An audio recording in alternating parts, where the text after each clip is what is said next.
चलिए, good evening to all. आप सभी का स्वागत है टारगेट के सर के इस स्पेशल सेशन में। और अभी ये लिटरेचर का सेशन 2 है। आप सभी देख सकते हैं, आज हमने थोड़ी अच्छे तरीके से आप सभी के लिए बनाने की कोशिश की है। ये पीपीटी फॉर्मेट में हम लेकर आए हैं और आपको अच्छा लगेगा जिस तरीके से हमने बनाया है। काफ़ी अच्छा, स्क्रीन एकदम बढ़िया दिख रहा है कि नहीं? स्क्रीन थोड़ा सा फॉर्मेटिंग वगैरह में और अभी हम आने वाले समय में चेंजेस करेंगे तो आपको और क्लियर दिखेगा। चलिए, तो सबसे पहला क्वेश्चन आप सभी के सामने है कि what is Johnsy suffering from at the beginning of the last leaf. अब ये जो आप लोग को मैंने बताया कि ये जो हम सेशन लेके आ रहे हैं लिटरेचर का, इसमें हम टीजीटी के भी क्वेश्चन ला रहे हैं, पीजीटी के भी क्वेश्चन ला रहे हैं और एलटी ग्रेड के भी क्वेश्चन ला रहे हैं, जीआईसी वाले। तो ये स्पेशली जो अभी हम शुरू के 3 क्वेश्चन लेकर आए हैं, ये एलटी ग्रेड से स्पेशली उसके किसी एक टॉपिक से। तो अभी जो हमने टॉपिक लिया आज के लिए वो है द लास्ट लीफ। इस तरह हम हर दिन कोई ना कोई एक टॉपिक लेंगे, उससे 3 क्वेश्चन लेंगे। तो जो जॉनसी नाम की कैरेक्टर है द लास्ट लीफ में, वो सफ़र करती है न्यूमोनिया से। ठीक है, न्यूमोनिया आपको पता है, ठंड में या भीग जाएं तो आपको इसकी वजह से न्यूमोनिया हो जाता है। लेकिन प्रॉब्लम है कि जो निमोनिया की प्रॉब्लम है, कोई बीमारी निमोनिया कोई बहुत बड़ी बीमारी नहीं मानी जाती है। ये माना जाता है भाई दवा ववा लेंगे, थोड़ा सा आराम करेंगे, गर्मी मिलेगी, फिर उसके बाद सही हो जाएंगे। लेकिन यहाँ पे जो हमारी जानसी नाम की कैरेक्टर है, बीमार तो है लेकिन ये सही नहीं हो पाती है। कोई बता सकता है कि why is she not able to recover from her illness? क्या प्रॉब्लम है, क्यों नहीं रिकवर कर पाती है? ओह, हर बार हमें वो करना पड़ेगा। बता सकते हैं आप लोग क्यों नहीं रिकवर कर पाती है?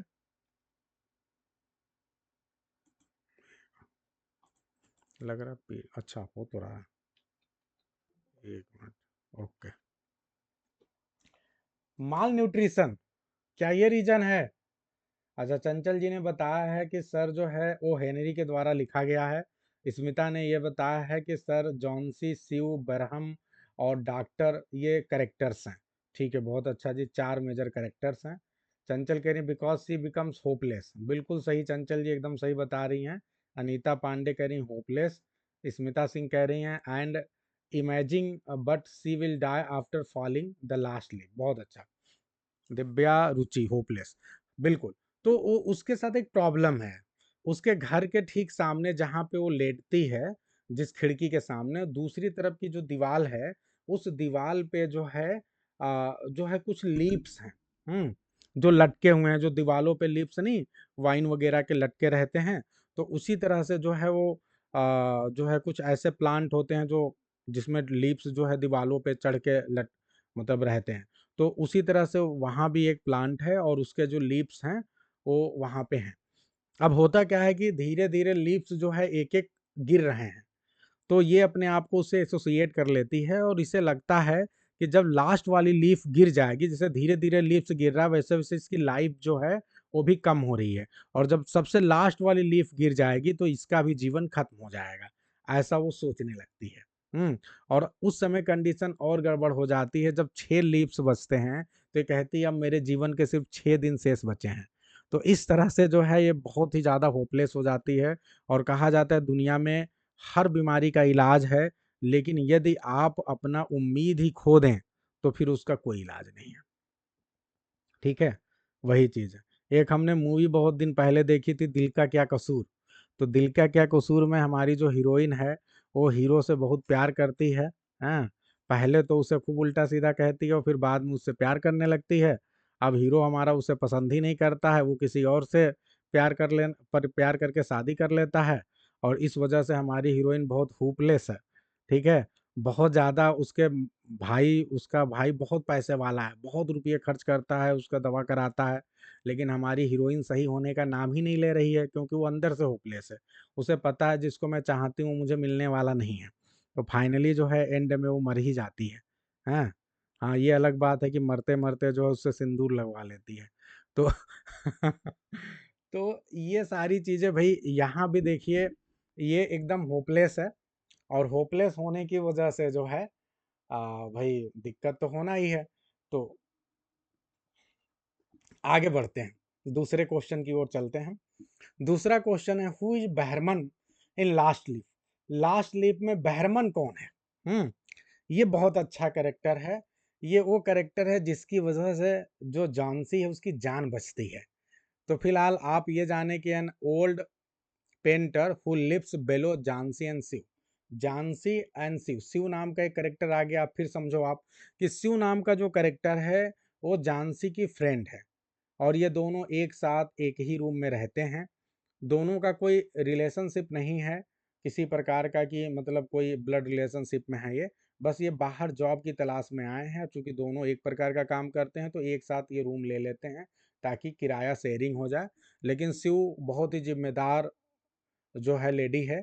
जब देखती है कि भाई जॉन्सी की तबीयत खराब है तो ये जिम्मेदारी उठाती है और ये बाहर काम करती है, जो भी दवा ववा का खर्चा है ये खुद चला रही है। तो ये है भाई। अब इसी में एक पेंटर साहब है, नीचे रहते हैं ओल्ड पेंटर साहब, जिन्होंने अपने जीवन में अभी तक कुछ किया नहीं है। तो इसीलिए ऐसा माना जाता है कि शायद ये कुछ बड़ा काम करने वाले हैं। और शिव जो जानसी के साथ प्रॉब्लम है कि उसे लगता है एकदम एंड में जब एक लीफ बचता है लास्ट में, तो उसे लगता है कि अब मेरी जान चली ही जाएगी। एकदम निराश हो चुकी रहती है, लगता है एकदम मरणासन अवस्था में रहती है। फिर अगले दिन क्या होता है कि अगले दिन खूब तेज रात में बारिश होती है, खूब बारिश होती है। और अगला जो सुबह होता है, जब ये सोचती है कि पेड़ गिर गया होगा और ये सोचती है मैं मर जाऊंगी। लेकिन जब ये आँख खोलती है अगले दिन, तो उधर सामने की ओर देखती है तो अभी भी वहां पे लास्ट वाली पत्ती है, लास्ट वाली लीफ है। तो इस वजह से उस लीफ को देखती तो समझ नहीं पाती, लीफ को तो गिर जाना चाहिए था लेकिन गिरा नहीं। फिर उसके बाद अगले दिन फिर लीफ वहां था, फिर नहीं गिरा। तो इससे क्या हुआ, धीरे धीरे धीरे धीरे इसका जो होपलेसनेस था वो धीरे धीरे होप में बदलना शुरू हो गया है। इसको अंदर से फिर से कॉन्फिडेंस आने लगा कि क्योंकि अब पत्ती गिर ही नहीं रही थी जिससे इसने एसोसिएट कर लिया था, अब वो तो गिर ही नहीं रहा है। तो धीरे धीरे धीरे धीरे धीरे ये अपने फिर से जो है अपने आप को रिकवर करने लगी, हेल्थ रिकवर हो गया और ये स्वस्थ हो गई। जब ये स्वस्थ हो गई तब हमें पता चला कि जो बहरमन है उसकी डेथ हो गई है। अब मेरा एक फिर क्वेश्चन है कि बहरमन को किस बीमारी से मृत्यु हुआ? Can anyone tell? बहरमन जो है वो किस बीमारी से उसकी डेथ हुई?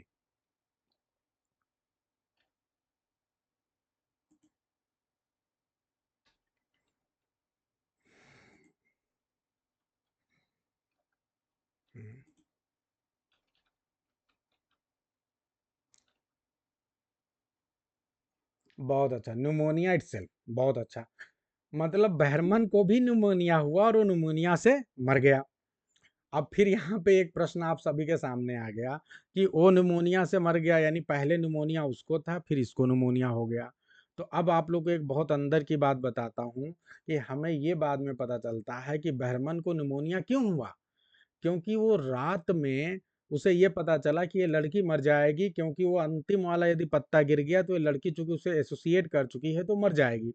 तो इसलिए बहरमन ने क्या किया था कि रात भर बहुत तेज आंधी तूफान बारिश, खूब तेज बारिश हो रही थी, लेकिन उसके बावजूद भी उसने रात भर जो है बारिश में एक पेंटिंग बनाई थी। और जिस लास्ट लीफ को देख कर वो खुश थी कि ये गिर नहीं रहा है, गिर नहीं रहा है, वो फिर से वो कॉन्फिडेंस में आ गई, फिर से रिकवर हो गई। वो वास्तव में कोई ओरिजिनल पेंटिंग नहीं थी, बल्कि वो इसके द्वारा बनाई गई एक आर्टिफिशियल पेंटिंग थी। लेकिन उस पेंटिंग में इतना दम था, इतना जान था, इतना अट्रैक्टिव था कि ओरिजिनल जैसा लग रहा था। और उसकी वजह से जॉन्सी की जान तो बच गई, लेकिन उस बेचारे बूढ़े व्यक्ति की जान चली गई। और इसीलिए जो है उसकी पेंटिंग को वो जीवन भर सोचता था मैं एक मास्टरपीस बनाऊंगा, मास्टरपीस बनाऊंगा। और वास्तव में यही वो मास्टरपीस था। इस क्या इसे हम मास्टरपीस कह सकते हैं? कैन एनीवन टेल कि जो बहरमन ने वो लीफ बनाई थी, can it be called a masterpiece? What is Behrman's masterpiece? Masterpiece Behrman का क्या है and what effect does it have, और इसका क्या इफेक्ट है? तो सिंपल सी बात है, ये जो पेंटिंग है बहरमन की ना, the painted leaf on the wall that gives Jhansi hope and saves her life, ठीक है, वही पेंटेड लीफ जो है वास्तव में मास्टरपीस है, क्योंकि उसकी वजह से जान बच गई। ठीक है, I hope it is very clear to everyone. सभी को समझ में आ रहा होगा। चलिए, तो ये हमने 3 क्वेश्चन लिए थे एलटी ग्रेड के लिए, बेहतरीन क्वेश्चन, और हम आपको गारंटी के साथ बता रहे हैं कि हम एक-एक वर्ग को ऐसे करते रहेंगे और थोड़ी-सी आपको कहानी भी बता देंगे। अब इससे बाहर आपके एग्जाम में क्वेश्चन नहीं आने वाला, ठीक है? अगर दूसरी बात, जब एग्जाम आएगा तब और देखा जाएगा, लेकिन अभी जो हम प्रयास कर रहे हैं आपके लिए एकदम कंप्लीट पूर्ण प्रयास कर रहे हैं। अब आगे आते हैं, और लिटरेरी टर्म्स एंड फॉर्म के आपको 3 क्वेश्चन मिलेंगे यहाँ पे, और उसके बाद लिटरेरी पीरियड एंड मूवमेंट से 2 क्वेश्चन। तो चलिए जल्दी-जल्दी करते हैं भाई। सबसे पहला आप सभी के सामने क्वेश्चन है, ठीक है? स्मिता कह रही है सर हो ओ हेनरी जो है उसका ओरिजिनल नाम है सिडनी पोर्टर। बहुत अच्छा जी। ओ हेनरी वास्तव में एक निक नेम है, स्यूडोनिम है, और इनका ओरिजिनल नेम था सिडनी पोर्टर। बहुत अच्छा, ये अमेरिकन शॉर्ट स्टोरी राइटर है, ठीक है जी। ये भी आपके एग्जामिनेशन पॉइंट ऑफ व्यू से एक इम्पॉर्टेंट फैक्ट है जो आप सभी को ध्यान रखना है। चलिए अब आगे बढ़ते हैं, नेक्स्ट क्वेश्चन की ओर चलते हैं। देखिए नेक्स्ट क्वेश्चन ये है कि which of the following best describes an allegory. Allegory को बेस्ट कौन डिस्क्राइब करता है?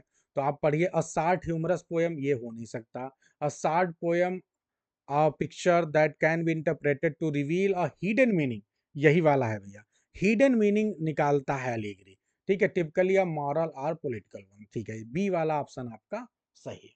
I hope it is very clear to everyone, सभी को समझ में आ रहा होगा भाई। चलिए अब आगे बढ़ते हैं, नेक्स्ट क्वेश्चन की ओर चलते हैं। ये जो है चलिए नेक्स्ट क्वेश्चन आप सभी के सामने क्या है? An ode is best defined as. Ode को आप बेस्ट कैसे डिफाइन कर सकते हैं बताइए भाई? 3 ऑप्शन 4 ऑप्शन है आपके सामने।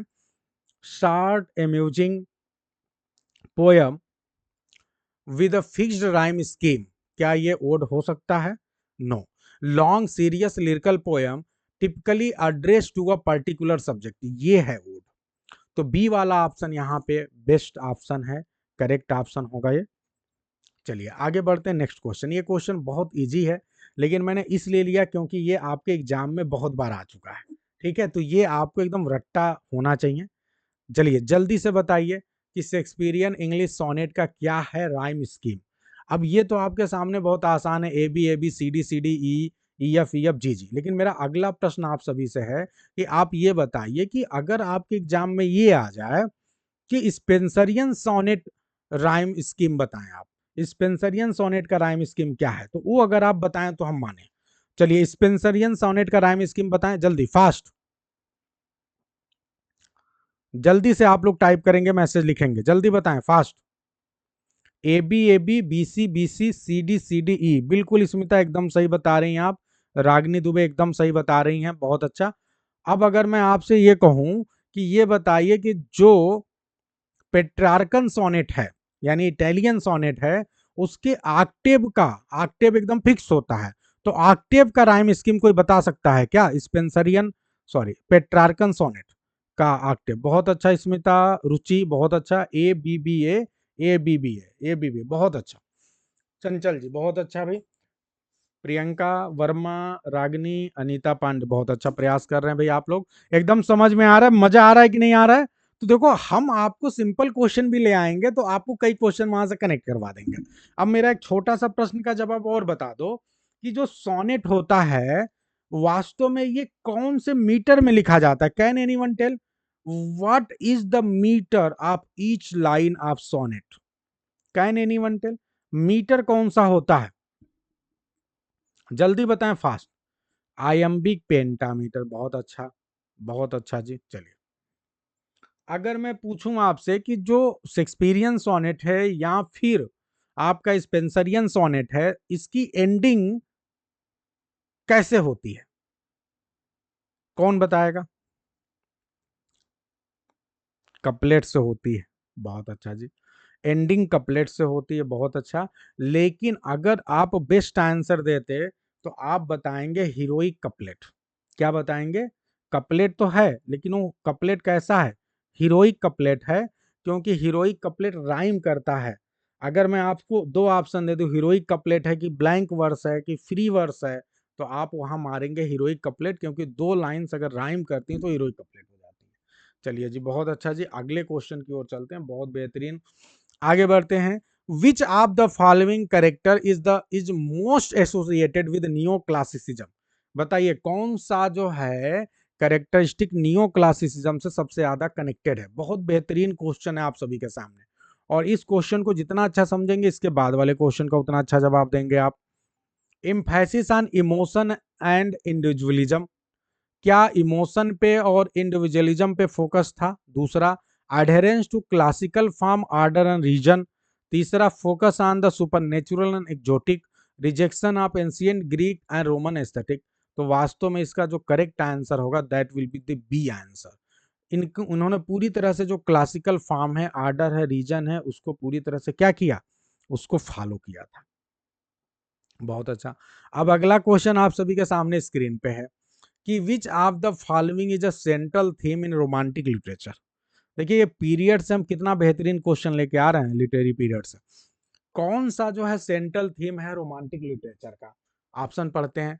रेशनलिज्म एंड सोसाइटल ऑर्डर, ये बिल्कुल नहीं है। रेशनलिज्म की बात करते हैं नियो क्लासिकल वाले। The beauty and power of nature, B answer with the right one. Urban industrialization भी इनका नहीं है। Strict adherence to classical rule, ये भी इनका नहीं है। तो B will be the correct answer. एकदम सबको समझ में आ रहा है भाई? बताएंगे आप लोग? चलिए अब आगे बढ़ते हैं। अब हम आते हैं ब्रिटिश लिटरेचर की ओर। देखिए अभी तक जो हमने आपको क्वेश्चन करवाया है, 3 क्वेश्चन एलटी ग्रेड का करवा दिया है, और इसके अलावा जो है हमने जो है 3 question literary terms and form से, 2 क्वेश्चन जो है लिटरेरी मूवमेंट से करवा दिया है। ठीक है, हाँ बिल्कुल गुलाब जी सही बोल रहे हैं। एक्चुअली देखिए जो हीरोइक कपलेट होती है ना, अब कोई पोयम हीरोइक कपलेट में लिखी जा रही तो आगे बढ़ती ही जाएगी। लेकिन अगर हम सिर्फ 2 लाइन की बात करें, अगर 2 लाइन जो है आयम्बिक पेंटामीटर में है और वो राइम कर रहा है, तो आप उसको हीरोइक कपलेट बोल सकते हैं, जैसा कि आपने बताया ए ए बी बी सी सी। बिल्कुल सही है। हाँ यस सोआन। अब आगे बढ़ते हैं, नेक्स्ट क्वेश्चन है आप सभी के सामने स्क्रीन पे, देखते हैं कौन बता रहा है। In which year did Eliot gain British citizenship and became a member of the Anglican church in the same year? बताइए कौन सा, ये कई बार क्वेश्चन पूछा आता है, ये कौन सा ईयर है जब उन्होंने ब्रिटिश सिटीजनशिप लिया, या कई बार ये भी पूछता है कि कब उन्होंने जो है एंग्लिकन चर्च का मेंबरशिप लिया। तो ये 1927 है, kindly keep it in your mind. चलिए अब आगे बढ़ते हैं। नेक्स्ट क्वेश्चन है विच वर्क काज्ड, अब सेली की बात हो रही, पीवी सेली की। Which work caused P V Shelley to be expelled from Oxford in 1811? कौन सा ऐसा वर्क है पीवी सेली का जिसकी वजह से जो है उन्होंने, सेली यहां नोट कर लें, उनको ऑक्सफोर्ड से 1811 में निकाल दिया गया? तो आप सभी को पता है नेसेसिटी ऑफ एथिज्म, ये भी आपके एग्जाम में कई बार क्वेश्चन पूछा जा चुका है। लेकिन मेरा अगला प्रश्न और है कि भैया ये बताओ किसके साथ निकाला गया? तो स्मिता ने इसका जवाब पहले ही दे दिया कि सर विद जेफरसन हॉक के साथ। बिल्कुल, हॉक के साथ निकाल दिया गया। ये हॉक के साथ क्यों निकाल दिया गया? Can anyone tell? ये थॉमस हॉक जो है इसके साथ क्यों निकाला गया, क्या रीजन था? भाई एक आदमी को निकाल लो, निकाल दो, ये हॉग कौन है जिसके साथ इनको निकाला गया? Can anyone tell?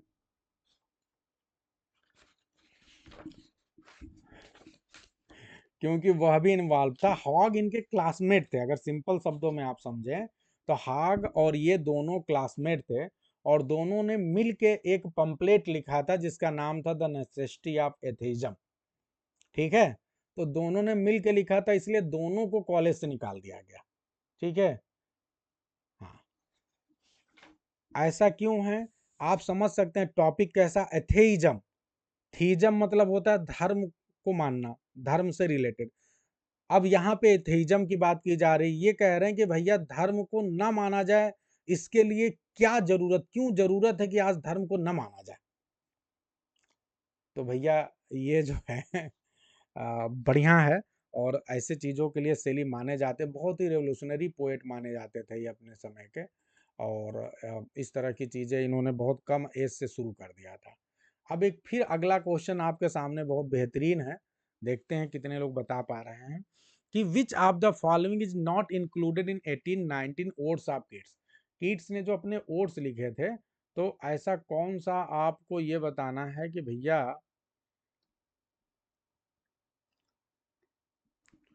ठीक है, कि किसमें से कौन ऐसे ओड है जिसको 1819 वाले में शामिल नहीं किया गया था। तो ये बहुत अच्छा क्वेश्चन। देखो, ओड ऑन ग्रेसियन था, फिर उसके बाद से अगर हम कहें ओड ऑन इंडोलेंस ये भी था, ओड ऑन मेलेंकली ये भी था, ओड ऑन नाइटिंगेल ये भी था, ओड टू साइकी ये भी था, ओड टू तो अगर देखा जाए तो यहाँ पे जो सबसे लास्ट वाला है ना, वैसे ये लिख भी दिया गया है, आपके लिए आसान है, 1818 लिखा है, तो आप बहुत आसानी से पकड़ लिए होंगे। क्लियर है सभी को? तो आप लोग को ये ध्यान रखना है कि जो ओड्स है ना, ये इस तरह के जो भी क्वेश्चंस हैं वो आपको अपने दिमाग में रखना है।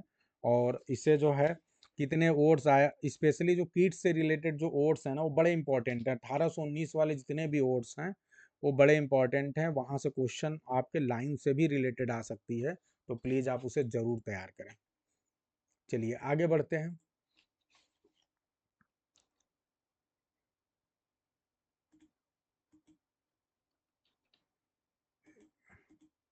अच्छा, ये एक्चुअली ना इस पे लिख रहे हैं तो ये तुरंत आगे नहीं बढ़ रहा भाई, क्या हो गया तुम?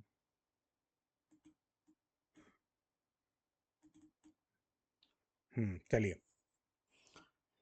अगला क्वेश्चन है आप सभी के सामने स्क्रीन पे। What is correct about Thomas Arnold, Matthew Arnold, Matthew Arnold the scholar Gypsy poem. Matthew Arnold के जब स्कॉलर जिप्सी पोएम की बात करते हैं तो इसमें बताइए कि क्या करेक्ट है। तो अगर आप इसे ध्यान से पढ़ेंगे तो सबसे पहला जो ऑप्शन है, पास्टोरल इन सेटिंग, ये सही है। Based on a tale narrated by Joseph Glanvill, the vanity of dogmatizing, ये बहुत ही पॉपुलर है, आप लोग को याद रखना पड़ेगा। ये एक क्वेश्चन हमने एक में कई क्वेश्चन बना दिया, ये एग्जाम में सिर्फ इतना ही पूछा जा सकता है कि Thomas Arnold, sorry Matthew Arnold's the scholar gypsy was based on, ये बेस किस पे कर रहा है, ठीक है, किस स्टोरी को बेस करके लिखा गया है। तो ये जोसेफ ग्रैनविल का द वैनिटी ऑफ डोगमेटाइजिंग, इसे ध्यान रखना आप लोग को। अब आगे ध्यान दें, अर्नोल्ड का जो वर्जन है ये कंसर्न करता है, ये किसके बारे में बात करता है, ये पुअर ऑक्सफोर्ड स्कॉलर, ठीक है, हु ज्वाइन द जिप्सीज, जो जिप्सीज के ग्रुप को ज्वाइन कर लेता है, टू लर्न देयर लोर, उनके सॉन्ग को लर्न करने के लिए, रोम करता है, हॉन्ट करता है द ऑक्सफोर्ड कंट्री साइड, ठीक है, ऑक्सफोर्ड के आसपास की जो कंट्री साइड है, एरिया है, वहां पे वो रोम करता घूमता है। तो इसमें जितने भी ऑप्शन है, सारे ऑप्शन यहाँ पे सही हैं, ऑल आर करेक्ट। अगला क्वेश्चन है, ये भी बहुत अच्छा क्वेश्चन है। इस question who was the fellow people, ये बहुत ही प्यारा क्वेश्चन है, और इस क्वेश्चन का जवाब देखते हैं कौन बता रहा है। हालांकि आप लोग बता देंगे, लेकिन मैं कुछ और काउंटर प्रश्न पूछूंगा, उसके भी जवाब देने हैं। Who was the fellow people of Charles lamb in Christ hospital. Christ hospital क्या है, सबसे पहले प्रश्न का जवाब दी, क्या ये किसी हॉस्पिटल का नाम है? जल्दी बताएं मुझे, क्या ये किसी हॉस्पिटल का नाम है? तो नो, ये एक स्कूल का नाम है। बहुत अच्छा रुचि, चंचल। तो ये स्कूल का नाम है क्राइस्ट हॉस्पिटल। क्राइस्ट हॉस्पिटल में ये दोनों लोग पढ़ते थे, कौन? चार्ल्स लैम्ब और आपके कॉलेरिज जी। तो ये एकदम क्लियर है। अब मेरा अगला प्रश्न आप सभी से यह है कि चार्ल्स लैम्ब में क्या कोई एक ऐसे लिखा है क्या, जिस ऐसे में इन्होंने बात की है कॉलेरिज की? Can anyone tell? क्या चार्ल्स लैम्ब साहब ने कोई एक ऐसे लिखा है जिस ऐसे में इन्होंने बात की है? बताइए, जल्दी बताइए, फास्ट। जिस ऐसे में इन्होंने बात की है कॉलरिज की।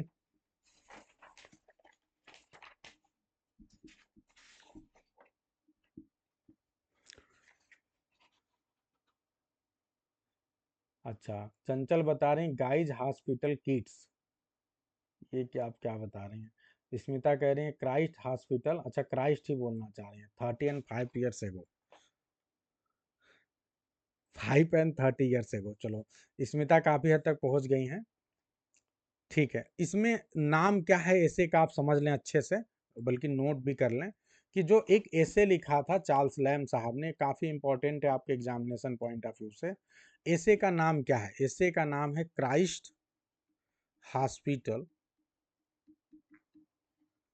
ठीक है, 5 and 30 years एगो।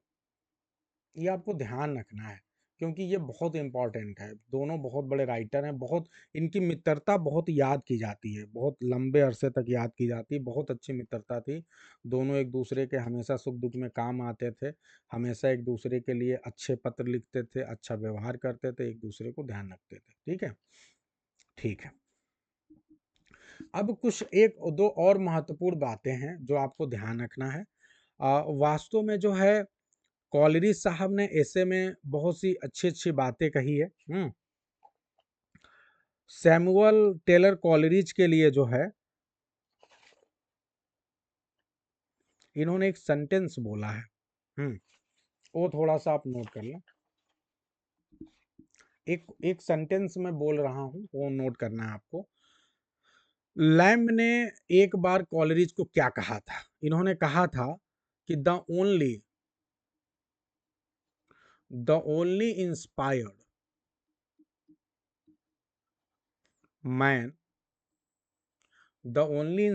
Man I ever new. ठीक है, ये ध्यान रखना है। तो कई बार ये आ सकता है, ऐसे पूछा जा सकता है, तो इसके लिए आपको तैयार रहना है। ठीक है, एक छोटा सा बात आप सभी को और बताना चाहूंगा, देखते हैं आप में से कोई बता सकता है क्या। बिल्कुल स्मिता यहाँ पे एक बात बता रही कि जो यूनिफॉर्म था वो ब्लू कलर का था, इसीलिए इनको boys blue boys of Christ कहा जाता था। बिल्कुल सही है, ब्लू कोट बॉयस कहा जाता था। जो स्पेशली जो क्राइस्ट हॉस्पिटल के जो स्टूडेंट थे उनको ब्लू कोट बॉयज बोला जाता था। ऐसा क्यों कहा जाता था? क्योंकि क्राइस्ट हॉस्पिटल के जो स्टूडेंट थे वो ब्लू कलर का यूनिफॉर्म पहनते थे। ठीक है, चलिए अब जो मैंने सबसे मेन बात जो है आप सभी से एक चीज पूछा था। एक ये प्रश्न है कि ये बताइए, क्या कोई ऐसा पोइट्री का कलेक्शन है क्या जिसमें जो कॉलरिज का कलेक्शन हो और जिसमें चार्ल्स लैम साहब ने अपनी पोयम लिखी हो या योगदान दिया हो, एक दो पोयम लिखा हो या उसमें जो भी किसी भी तरीके से योगदान दिया हो? क्या ऐसा कोई आपकी नज़र में किसी एक कलेक्शन का नाम आप बता सकते हैं? तो आप सभी को बता दूं कि एक कलेक्शन का नाम है और उसका नाम है द वॉचमैन। द वॉचमैन, ये वो कलेक्शन है जो कॉलरिज का कलेक्शन है और इसमें अपना कंट्रीब्यूशन एज अ पोएट आपका जो है चार्ल्स लैम साहब ने भी दिया है। I hope it is very clear to everyone, सभी को समझ में आ रहा होगा। तो हमने आपको रुक के थोड़ा सा अच्छे से बता दिया। चलिए, ये क्या होगा भाई, धोखा मत दो। मेन वक्त पे माउस भी धोखा दे देगा क्या? एक मिनट भाई।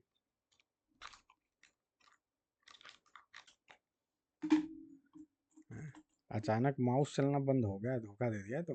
हाँ,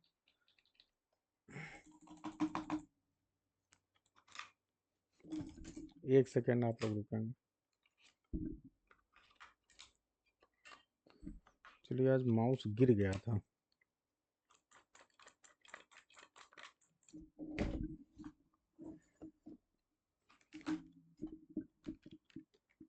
बस आप लोग एक सेकेंड पेशेंस रखेंगे, थोड़ा सा माउस चल ही नहीं रहा, अचानक कुछ हो गया इसको। देख रहे हैं दूसरा।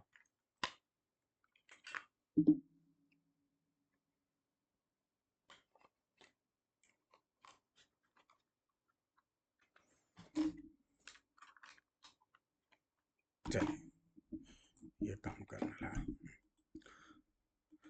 ठीक है, आगे बढ़ते हैं।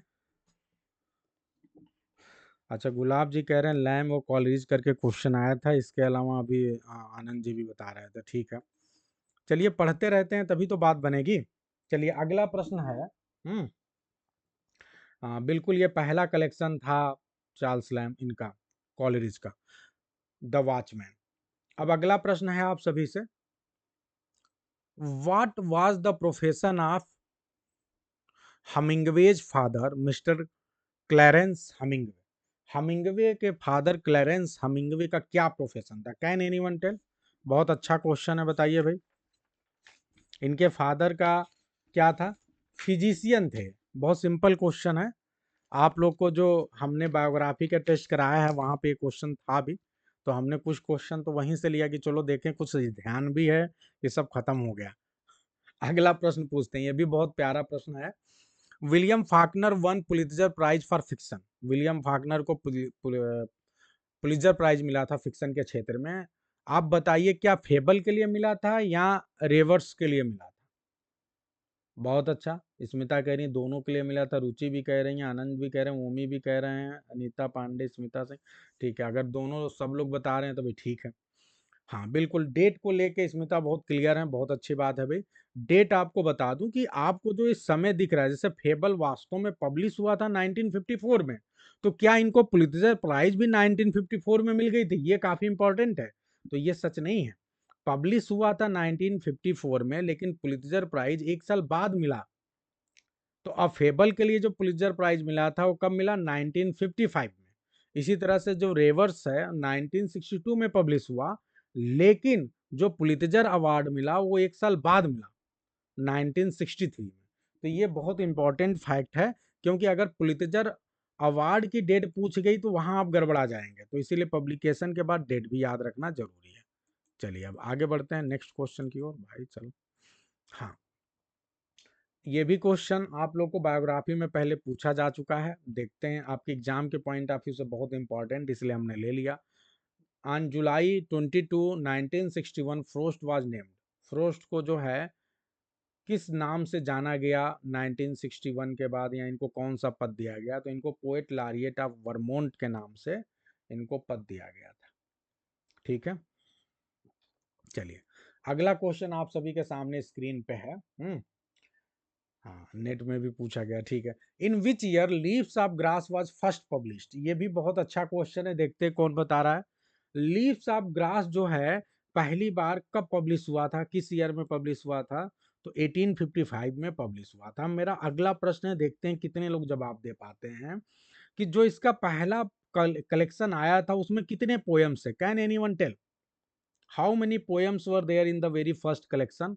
12 पोएम। ओमी यादव के लिए तालियां हो जाए। इसके बाद अगला प्रश्न है, वो ये प्रश्न है कि इसके बिगिनिंग में एक ऐसे लिखा गया था, ठीक है, द पोएट नाम का। ये ऐसे लिखने वाला कौन सा राइटर है? जब ये कलेक्शन आया था तो इसी कलेक्शन में जो है इसकी शुरुआत एक ऐसे से होती है, द पोएट नाम के। अब ये द पोएट नाम का ऐसे कौन लिखता है? Can anyone tell fast? नहीं जवाब दे पा रहे हैं? कोई बात नहीं, उस ऐसे को लिखने वाले हैं राल्फ वाल्डो इमर्सन। ओमी यादव के लिए फिर तालियां हो जाए। राल्फ वाल्डो इमर्सन, ठीक है, काफी इंपॉर्टेंट है ये। कोई बात नहीं है, हम तो इसीलिए पढ़ ही रहे हैं कि हम सब धीरे धीरे याद हो जाए। तो हम देखिए, आपको सिर्फ क्वेश्चन नहीं बता रहे हैं, ये वन लाइनर नहीं, इसके साथ हम कुछ फैक्ट दे रहे हैं। अगर हम एग्जाम के भी क्वेश्चन लेंगे तो हम आपको कुछ फैक्ट देंगे जो आपके एग्जाम के लिए बहुत जरूरी है। ठीक है, चलिए अब आगे बढ़ते हैं। और अगला, अब हम अमेरिकन लिटरेचर कर चुके हैं, 4 क्वेश्चन हमने अमेरिकन लिटरेचर के चारों राइटर से कर लिए। अब हम इंडियन लिटरेचर पे आते हैं और अगला प्रश्न आप सभी के सामने स्क्रीन पे है। चलिए, identify the wrong matched pair. आपको गलत मैच्ड पेयर को बताना है, कौन सा है? बताइए भैया। अ टाइम टू चेंज क्या गलत है? रुचि कह रही है गलत है। 60 पोएम्स 1953 क्या ये गलत है? द थर्ड 1953 क्या ये गलत है? या फिर द एग्जैक्ट नेम 1960 ये गलत है? जल्दी बताइए, फास्ट। इसमें कितने आंसर गलत हो सकते हैं ऑप्शन? तो आपको यहां मैं बता दूं कि यहाँ पे एक नहीं बल्कि 2 ऑप्शन गलत है। 19 अ टाइम टू चेंज 1952 सही है। 60 पोएम 1953 ये भी सही है। जो तीसरा हमने ऑप्शन दिया था थर्ड, जो थर्ड इनका कलेक्शन आया था ये वास्तव में आया था 1959 में। ध्यान रखिए कब आया था भैया? 1959 में। और द एग्जैक्ट नेम जो कलेक्शन आया था ये आया था 1965 में। तो ये 2 बड़े ही इंपॉर्टेंट फैक्ट हैं जो आपको ध्यान रखना है। अब मेरा आपसे कुछ और भी क्वेश्चन है, देखते हैं कितने लोग जवाब दे पाते हैं। अगला प्रश्न ये है जो आपके एग्जाम में आ सकता है। The unfinished man, the unfinished man, ये भी एक कलेक्शन है इनका। द अनफिनिश्ड मैन, ये कलेक्शन किस ईयर में आया था? Can anyone tell? कोई बात नहीं, 1960 में आया था। अगला प्रश्न ये है, हिम्स इन डार्कनेस, ये काफी पॉपुलर ये भी कलेक्शन है, हिम्स इन डार्कनेस। जो हिम्स इन डार्कनेस पोयम है, ये जो पोयम का कलेक्शन ये 1976 में आता है। और जो इनका सबसे लास्ट पोएट्री कलेक्शन है जिसका नाम है कलेक्टेड पोएम्स, क्या नाम है जी? Collected poems. ये कब आता है? ये 1989 में आता है। तो ये ध्यान रखना आप लोग को, इनके जितने भी बड़े पोएट्स हैं, राइटर्स हैं, उनके जो कलेक्शन है पोएट्री के, उसको तो एकदम जबान पे रख लो। भाई कितने हैं? 17 राइटर हैं मुश्किल से। भाई उनके कलेक्शन, उनके पोएम्स, उनके स्पेशली कलेक्शन के तो जो डेट है उनको तो याद ही कर लीजिए। अब आगे बढ़ते हैं अगले क्वेश्चन की ओर। अगला क्वेश्चन देखते हैं क्या बोलता है भाई। अगला क्वेश्चन क्या बोलता है, चलिए अगला क्वेश्चन है कि कमला दास वाज, देखने में तो बहुत सिंपल क्वेश्चन लग रहा है, bilingual poet, confessional poet, both of them, none of them. तो बहुत आसानी से आप कह सकते हैं सर ये तो बाइलिंगुअल भी पोएट है और कन्फेशनल भी पोएट है, इसलिए इसका आंसर होगा बोथ ऑफ देम। लेकिन मेरा अगला प्रश्न आप सभी से है कि भैया ये बाइलिंगुअल है तो कौन सी दो लैंग्वेज? बाइलिंगुअल का मतलब दो लैंग्वेज को जानना। तो ये कौन से दो लैंग्वेज को जानती है? तो ये सिंपल सी बात है, हम इंग्लिश पढ़ रहे हैं तो इंग्लिश तो जानती होगी। दूसरा लैंग्वेज क्या है? तो मलयालम। स्मिता के लिए, ओमी यादव के लिए ताली हो जाए। दूसरी लैंग्वेज है मलयालम। तो एक है मलयालम और दूसरा है इंग्लिश। ठीक है, रुचि, दिव्या, आनंद, अनीता जी, ठीक है। तो अब आप लोगों को समझ में आ गया कन्फेशनल इन्हें पोएट क्यों कहते हैं। कन्फेशनल पोएट वो पोएट होते हैं जो अपनी बात को कन्फेस कर लेते हैं। ऐसी ऐसी चीजें जो हम आम पब्लिक में नहीं कहते हैं, अपनी पर्सनल लाइफ से रिलेटेड, अपने फैमिली से रिलेटेड, हस्बैंड वाइफ के रिलेशनशिप से रिलेटेड, ठीक है, बहुत सी चीजें। तो उस तरह की पर्सनल चीजें भी अगर आप स्वीकार करने लगें, ठीक है, फिजिकल रिलेशनशिप के बारे में आप बात करने लगे, बहुत खुल के बात करने लगे बहुत सी चीजों पे, तो आप जो है कन्फेशनल पोएट की कैटेगरी में आ जाएंगे। चलिए हम आगे बढ़ते हैं। मुल्क राज आनंद रिसीव्ड साहित्य अकादमी अवार्ड इन द ईयर। ये भी बहुत ही प्यारा क्वेश्चन है, मुल्क राज आनंद को साहित्य अकादमी अवार्ड जो है कब मिला था? ये भी एक अच्छा क्वेश्चन है। 1971, स्मिता जी बता रही हैं, बहुत अच्छा जी। अब मेरा अगला प्रश्न है कि भैया ये साहित्य अकादमी अवार्ड, चलो आनंद जी, रुचि जी बता दिए, साहित्य अकादमी अवार्ड 1971 में तो मिला था, ये बात सही है। लेकिन कौन सा वर्क है जिसके लिए साहित्य अकादमी अवार्ड मिला था? ये शायद प्रश्न पलट के पूछ दे आपसे। तो जब ये बता पाए तब तो मजा है, नहीं तो आप तो रट्टा मार रहे हो, रट्टा मारने से कोई बात नहीं बनने वाली भाई। तो बताइए, आपको ये बताना सर, मॉर्निंग फेस जो वर्क है उसका नाम है मॉर्निंग फेस, एग्जैक्ट उसके लिए इनको मिला था। अब मेरा आपसे कुछ और प्रश्न है, और प्रश्न इसलिए है क्योंकि आपके एग्जाम में पूछा जा सकता है। भैया ये बताओ कि साहित्य अकादमी अवार्ड वास्तव में पहली बार कौन सा ऐसा राइटर है इंग्लिश का जिसे मिला था? इंग्लिश में, इंग्लिश का कौन सा पहला राइटर है जिसको साहित्य अकादमी अवार्ड मिला? ये बहुत अच्छा क्वेश्चन है, बिल्कुल पूछा जा सकता है। You have to tell the answer, you are taking so much time, जल्दी बताएं, फास्ट। तो क्या आप लोग भूल गए आर के नारायण को? उनका एक वर्क है जिसका नाम है द गाइड। आर के नारायण, ये 20वीं सेंचुरी में रुचि कहाँ चली आई आप? आर के नारायण जी को मिला था पहली बार, कब मिला था? 1960 में मिला था। और उनके वर्क का नाम है द गाइड। द गाइड के ऊपर एक मूवी भी बनी थी, वो भी बहुत ही फेमस हुई थी। अब जब आर के नारायण की बात करेंगे तो इनके साथ एक दूसरे राइटर हैं, उनका नाम भूल जाएंगे क्या? जिनका नाम है राजा राव। राजा राव को मिला था 1964 में, इनके नावल का नाम है the serpent and the rope, इसके लिए इनको मिला था। ठीक है, मुल्क राज आनंद तीसरे राइटर हैं, ये तीनों मिलकर ट्रायो का निर्माण करते हैं। ठीक है, इनके मॉर्निंग फेस के लिए मिला था 1971 में। अब आगे बढ़ते हैं, और एक बहुत ही महत्वपूर्ण चीज आप सभी से पूछना चाहूंगा और आपको जानना भी चाहिए कि जो निसिम इस्किल साहब हैं, अभी हमने उनके बारे में पढ़ा है, तो निसिम इस्किल साहब को भी क्या साहित्य अकादमी अवार्ड मिला है? मेरा ये प्रश्न है। और अगर मिला है तो किस वर्क के लिए मिला है या मिला ही नहीं है? बताइए। तो निसिम इस्किल साहब को साहित्य अकादमी अवार्ड मिला है, और जिस वर्क के लिए उनको साहित्य अकादमी मिला अवार्ड मिला है, उस वर्क का नाम है लेटर दे साम्स। क्या नाम है भैया? लेटर दे साम्स। इसके लिए इनको मिला है, और कब मिला है? 1983 में। तो ये याद कर लें आप। फिर आप सभी से एक और अगला प्रश्न है कि एक और महोदया हैं कमला दास, क्या उनको साहित्य अकादमी अवार्ड मिला है? तो यस, इनको भी साहित्य अकादमी अवार्ड मिला है। इनको मिला है 1985 में, और इनके वर्क का नाम है कलेक्टेड पोएम्स। किसके लिए मिला है? Collected poems.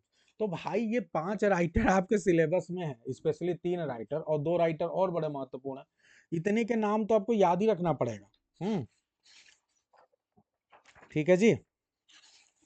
और अभी लेटेस्ट वाला भी आपको ध्यान रखना पड़ेगा कि 2024 का किसको मिला है। तो 2024 का मिला है एस्टराइन किरे। इनको मिला है स्पिरिट नाइट्स के लिए। ठीक है, 2024 में स्पिरिट नाइट्स के लिए एस्टराइन, कायर बोल लो या किरे बोल लो। ठीक है, चलिए आपको लिस्ट शेयर कर देंगे। अगला प्रश्न आप सभी के स्क्रीन पे है। अब हमने पीजीटी के जितने क्वेश्चन थे करवा दिए, जितने भी राइटर आपके सिलेबस में करवा दिया। नहीं, अभी एक राइटर बच गया, गलती से लग रहा हूँ मिस हो गया। उस राइटर का नाम कोई बताएगा? कौन सा राइटर हमने अभी तक पीजीटी में छोड़ा है? तो एक राइटर है जिनका नाम है अल्फ्रेड लॉर्ड टेनिसन। क्या नाम है? टेनिसन साहब। तो चलो टेनिसन साहब का एक प्रश्न आप लोगों से कर लेते हैं, गलती से मिस हो गया है, और देखते हैं कितने लोग मेरे प्रश्न का जवाब दे पाते हैं। तो पूछूं प्रश्न आप लोगों से। टेनिसन साहब का एक प्रश्न है कि ये बताओ कि कितने पोयम्स अल्फ्रेड लॉर्ड टेनिसन के आर्थरियन जो पोयम है, जो सीरीज ऑफ आर्थरियन पोयम है,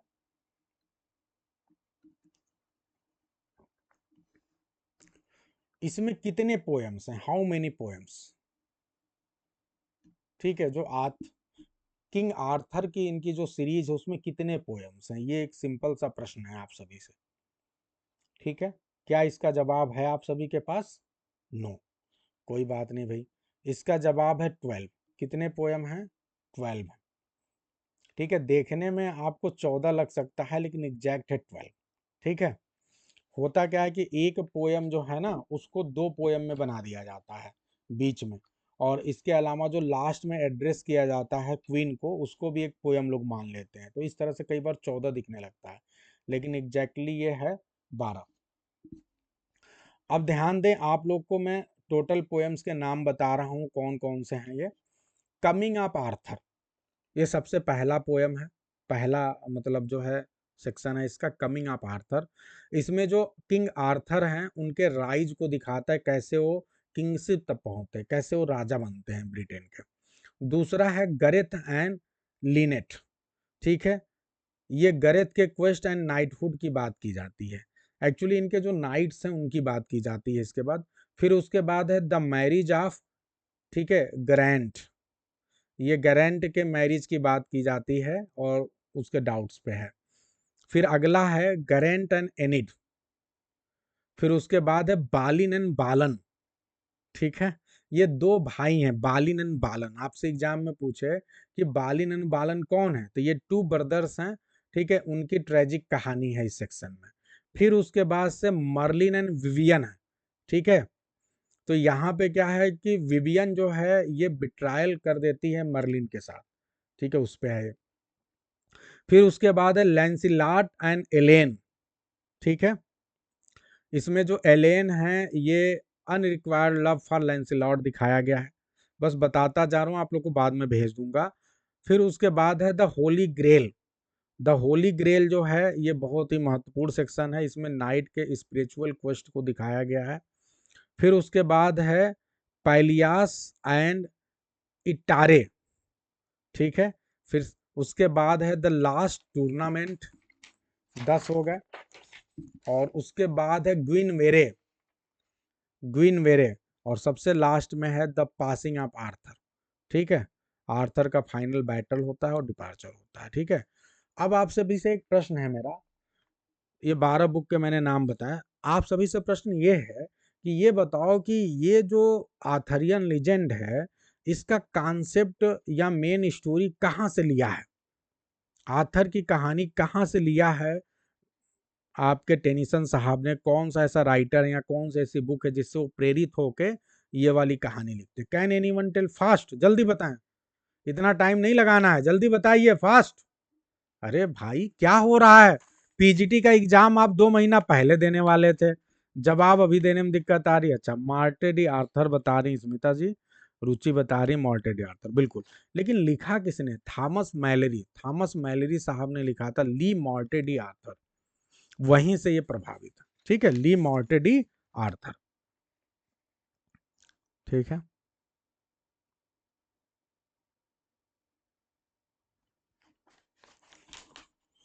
चलिए बहुत अच्छा, अच्छा लगा आपको ये वाला क्वेश्चन, इंफॉर्मेशन जो भी मैंने आपको दिया, आनंद आया कि नहीं आया।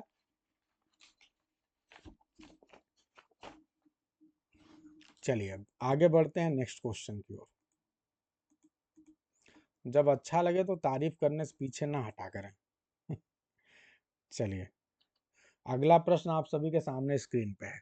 विच of the Shakespeare's play features Desdemona singing the willow song, ये तो बहुत फेमस है विलो सॉन्ग, बताइए भैया किसने। तो ओथेलो में मिलता है, लेकिन मैं इतने पे रुकने वाला नहीं हूं। मेरा अगला प्रश्न ये है कि विलो सॉन्ग आपको मिलता कहाँ पे है, किस एक तो किस सीन में मिलता है, क्योंकि ये बहुत ही पॉपुलर है, इसमें कोई बहाना नहीं चलेगा सर एक तो सीन नहीं आता एग्जाम में। आपको जानना ही पड़ेगा, जो महत्वपूर्ण दृश्य हैं, महत्वपूर्ण सॉन्ग है, उनके तो जानिए एक तो सीन, और नहीं जानते तो अपने गाल पे तमाचा मारिए। आपको जानना पड़ेगा, एग्जाम में आ सकता है, बी रेडी फॉर दैट। ठीक है, एक्ट 4 सीन 3, नकल करके कोई बताएगा तो नहीं माना जाएगा। तो act 4 scene 3 will be the right answer. ठीक है, अब ये जो विलो सॉन्ग है ये गाया जाता है डेस्टिमोना के द्वारा। ठीक है, स्पेशली ये कब गाती है, कौन सा सिचुएशन है, जब ये बेड को प्रिपेयर करती है। ठीक है, और उस समय ये बहुत दुखी है, क्योंकि ये जान गई है, ऐसा इसको डर लग रहा है कि शायद जो आने वाला समय है उसमें इसका डेथ होना तय है। ठीक है, ये जो कहीं ना कहीं सॉन्ग है ये फोर शैडो को दिखाता है। बहुत इंपॉर्टेंट बात बता रहा हूँ, फोर शैडो। फोर शैडो कौन सा एक ऐसा लिटरेरी डिवाइस होता है जिसमें जो भविष्य में चीज होने वाली है उसको आप पहले ही गेस कर लेते हैं।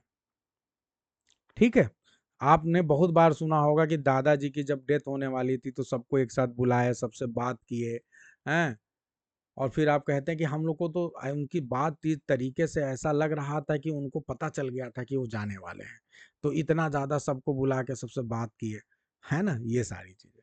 तो ये है फोर शैडोइंग। ठीक है, कोई मुझे बता सकता है कि फोर शैडोइंग का ठीक उल्टा जो लिटरेरी डिवाइस होता है उसे क्या बोलते हैं। इतना टाइम लगा रहे हैं, जल्दी बताइए भाई, फोर शैडोइंग का उल्टा जो डिवाइस हो सकता है उसको क्या बोलेंगे हम। इतना टाइम लग रहा है, अरे भाई फ्लैश बैक, बहुत अच्छा, फ्लैश बैक, कितनी बार बताऊं, फ्लैश बैक बोलते हैं उसे। फ्लैश बैक में पीछे की घटनाएं बार बार याद आती हैं, पास्ट में आप बार बार जाते हैं, और फोर शेडोइंग में भविष्य की चीजों को आप बार बार अपने आंखों के सामने लाते हैं। बताइए, शेक्सपियर का एक बहुत ही फेमस प्ले है जहां पे फोर शेडोइंग है, बताइए वो कौन सा प्ले है। ओ मैं कहूँ कहाँ से आ रहा है, बताइए भाई, शेक्सपियर का कौन सा वो प्ले है जहां पे आपको फोर शेडोइंग बार बार देखने को मिलता है, बताइए।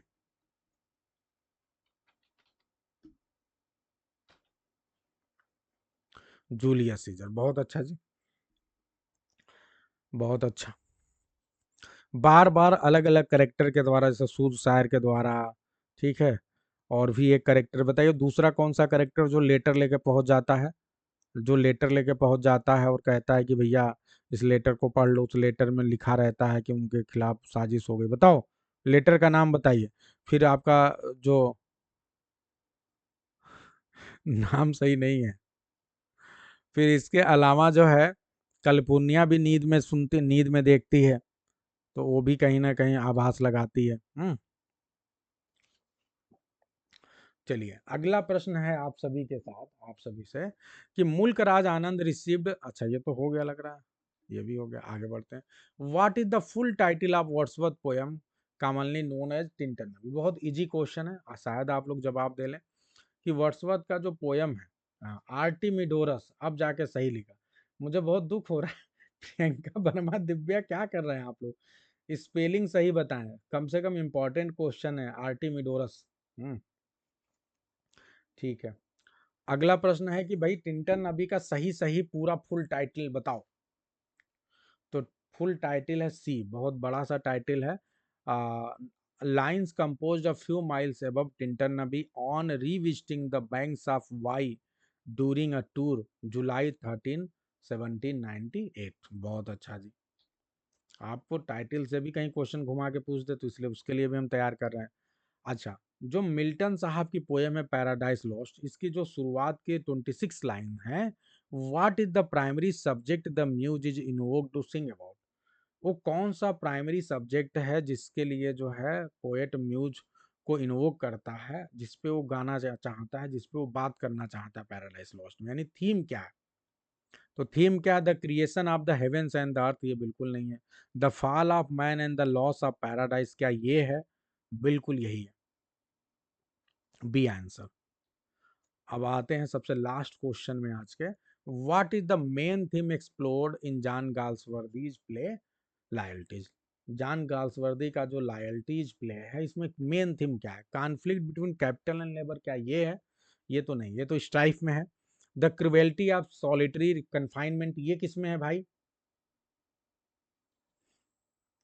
चलिए, the class loyalties and racial prejudice, ये मेन थीम है किसका? आपका लॉयल्टीज का। इसी में एक बहुत ही फेमस लाइन है, loyalties criss cross each other. ठीक है, चलिए बहुत अच्छा। तो आप लोग बताइए भाई, कितना मजा आया, आनंद आया? हर प्रकार के प्रश्नों को हमने जो है आ, आपके सामने लाके कर दिया है। बताइए भाई।